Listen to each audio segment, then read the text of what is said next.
Futures trading involves substantial risk of loss and may not be suitable for all investors.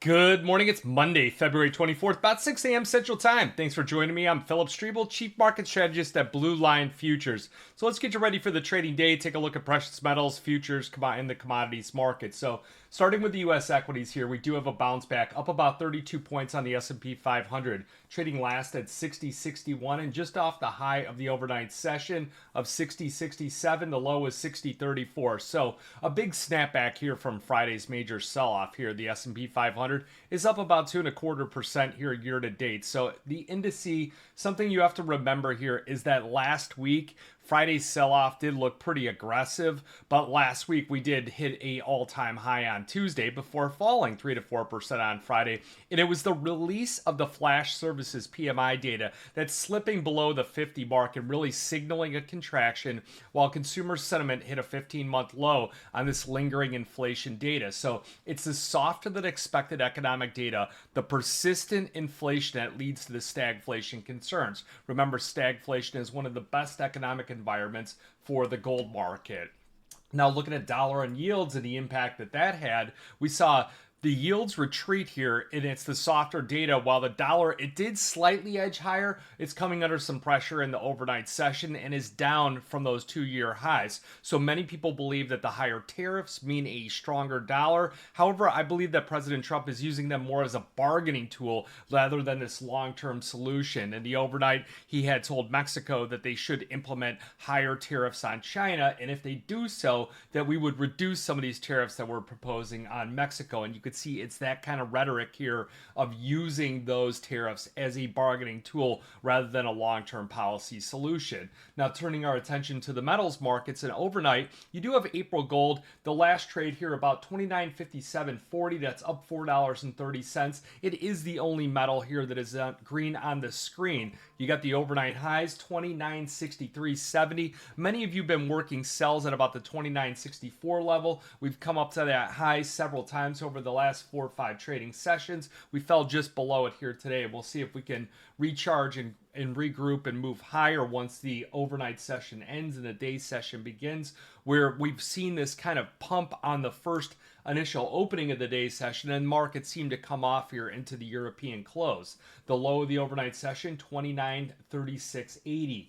Looking at the silver market, down about 20 cents right now, 32.81 and a half as of this recording here. Overnight highs are 33.12, getting back over that 33 level. But remember, there's been a lot of areas of support and resistance just beyond $33. So 33.03 and a half for a while, 33.08 and a half held support 2 days in a row, and it was this 33.19 to 21, which was a major resistance point for several trading sessions here. So you do have a lot of headwinds just over that $33 range. Now, the decline that we're seeing in silver, and especially on Friday, in comparison to the support and the rally we're getting in the gold market, it pushes that gold-silver ratio back up to 90 to 1. So, once we get over that 90 level, that's where I really start to put more focus on the silver market and playing more of a snapback and using more aggressive strategies, things like options that are more leveraged than the futures contracts here. So we're going to be exploring some of those perhaps here later today. Not a recommendation out to the public. It's something that we'll be doing with our clients here at Blue Line Futures. If you'd like to open up a futures trading account, send an email to info@bluelinefutures.com. We'll get you over the account opening link. Takes about 10 minutes to set up an account here. Now, gold is headed for its eight consecutive week here as you get that safe haven demand pulling up, and it's fueled by some geopolitical uncertainty and a lot of trade tension. So we did see gold, it did edge lower, got down to about 29.26 an ounce on Friday, but it's about 1% higher is where it finished out the week, and the market is really seeing quite a bit of inflow, especially on the ETF side. So it's the 8th straight weekly increase, and it's the longest winning run streak since 2020. So you look at the ETF holdings here, and that's globally. It's the highest since January of 2024, with more than 16 tons added so far. This was last week, and that puts it on course for another biggest weekly influx since 2023. So you're really seeing the ETF flows come into play here, and that's why I believe that gold futures could hit the 3,000 mark, the 3,100, about $3,300, especially if you get the ETF flows going in.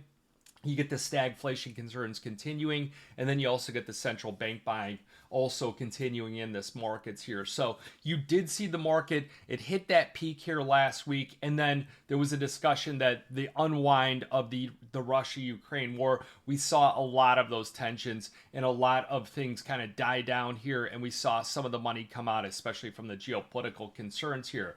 Oil futures were another position on that, where we saw oil fall to a 2025 low, and it was their lowest closing price of the year.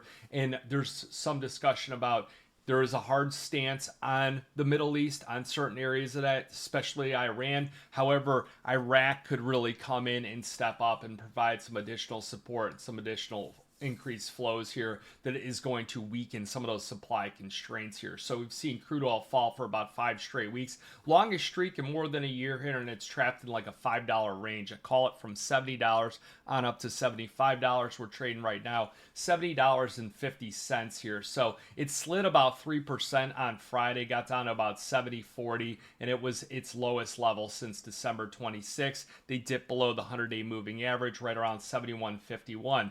Now on a positive note, you might see OPEC Plus. They may plan on delaying their production increase, and they've postponed this for four straight meetings. So we're going to have a lot of key events coming out this week. We're going to have consumer confidence on Tuesday. We'll have goods trades balance and new home sales on Thursday. We're going to get GDP data from several different countries here. And then you're going to get on Friday here the Fed's preferred inflation metric, the core PCE, which is consumption expenditures price index here. It's expected to cool to 2.6%, and that's on for the January reading. And despite the decline, policymakers are still going to keep those interest rates on hold due to the components that are registered in it are still holding that inflation running a little bit above the Fed's target of 2%. So you got any questions, give us a call here, 312-858-7303. Remember, futures and option trading, it does involve risk of loss, and it may not be suitable to all investors. Good luck and good trading.